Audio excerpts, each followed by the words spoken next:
Hola,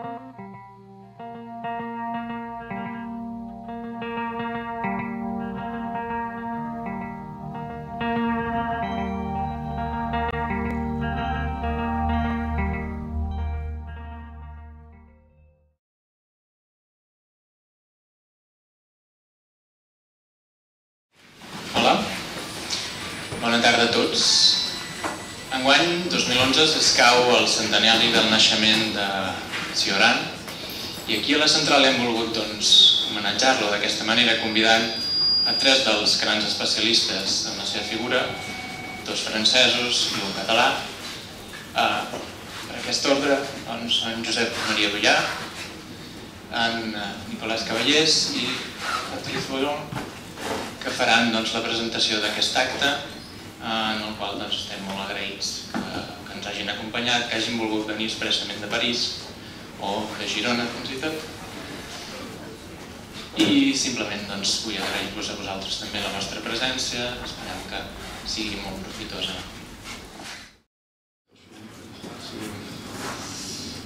Très bien, bonjour à tous.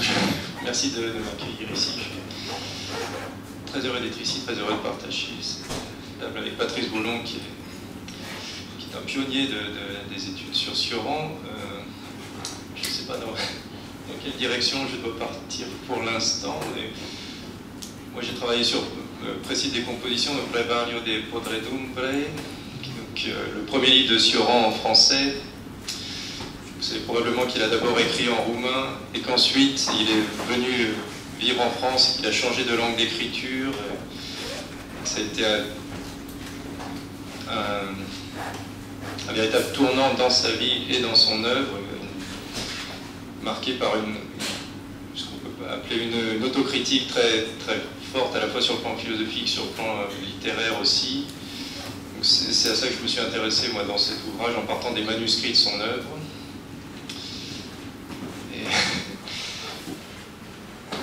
Voilà, je sais. Il y a plusieurs raisons, mais c'est un livre très, très complexe. C'est ce premier livre en français. Cioran avait écrit auparavant 5 livres en roumain. Et il était, de formation, il était plutôt nietzschéen, tourné vers Bergson, mais surtout nietzschéen. Et à partir de son œuvre française, il va complètement mettre tout ça à distance, aller encore plus loin d'une certaine manière dans le pessimisme. Ce serait discutable de parler de pessimisme à son égard, mais c'est un livre qui à la fois est la négation et la conclusion de toute son œuvre roumaine et le début de son œuvre française qui là sera un itinéraire spirituel d'une toute autre ampleur, parce que en partant de ce nihilisme, Cioran va s'ouvrir à l'Orient notamment, au bouddhisme, tout en gardant le lien avec la mystique qui l'a beaucoup intéressé dans sa jeunesse. Donc voilà, c'est une étape, mais un livre très, très complexe et qui peut rassembler les deux Cioran, disons, qui se sont suivis. Alors voilà, c'est tout à fait... Cioran a lu Schopenhauer très tôt, de toute façon, parce que Cioran est né dans l'Empire austro-hongrois, en fait, et il parlait très bien l'allemand, donc il avait tout ça de première main très tôt, mais dans son itinéraire personnel, après ces années nietzschéennes, effectivement, peut-être même à son insu, mais il est devenu beaucoup plus schopenhauerien, et notamment, bien sûr, parce que c'est Schopenhauer qui a initié toute la réflexion sur le bouddhisme en Occident. Et Cioran s'est inscrit, mais c'est presque par coïncidence, un peu assez naturellement, dans ce mouvement-là. Tout à fait. Oui, alors, Cioran est donc né en 1911, ce qui fait qu'il est un peu plus jeune que Mircea Eliade, mais c'est ce qui est devenu ce qu'on appelait la génération des années 30, c'est-à-dire celle de Mircea Eliade et de Eugène Ionesco, de Mircea Vulcănescu, de Mihail Sebastian. Donc c'est les années 30 en Roumanie, c'était une effervescence culturelle, intellectuelle dans ce qu'on appelait le petit Paris de Bucarest, et Cioran s'est pleinement inscrit dans cette génération-là, même si lui était par nature très, très indépendant et avait sa voix à lui. Bon, ils étaient tous ceux que j'ai cités, Mireille, Sébastien un peu moins peut-être, mais tous étaient des disciples ou des élèves, en tout cas de Nae Ionescu, qui était professeur de logique à l'université de Bucarest et qui a eu une grande influence notamment sur le plan politique, hélas, à cette période-là. Mais oui, après, Sioran est resté très ami ensuite avec Eliade et plus tard avec Ionescu, qui était devenu son grand ami. Cela dit, avec l'œuvre d'Eliade, finalement, il y a peu de liens, même si Sioran s'est aussi beaucoup intéressé aux religions, mais c'était d'un point de vue totalement différent, pas du tout historique. C'était vraiment une quête spirituelle. Je ne dis pas que ce n'est pas le cas chez Eliade, mais il n'y avait pas du tout le souci d'érudition, ce qui n'empêchait pas Sioran d'être un érudit. Non, mais si, non, ça reflète tout à fait l'évolution de Sioran qui, donc, dans le contexte des années 30 en Roumanie et sous l'influence notamment de Nae Ionescu, est arrivé le mouvement qui s'appelle le trailisme en Roumanie, qui est une sorte d'équivalent du vitalisme, et Sioran s'est inscrit dans cette perspective-là jusqu'à la fin des années 30 en fait. Il a eu un projet de thèse sur Nietzsche qu'il n'a jamais écrite finalement, parce qu'il a préféré se promener en France plutôt qu'écrire une thèse. Mais il était... oui, il a eu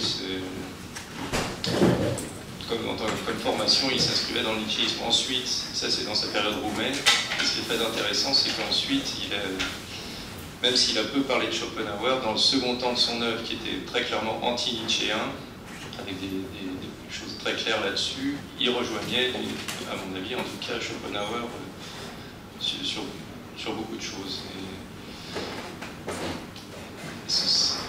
Oui, alors, Sioran s'est beaucoup écrit sur la maladie et s'est intéressé à la psychologie, notamment toujours dans les années 30, notamment la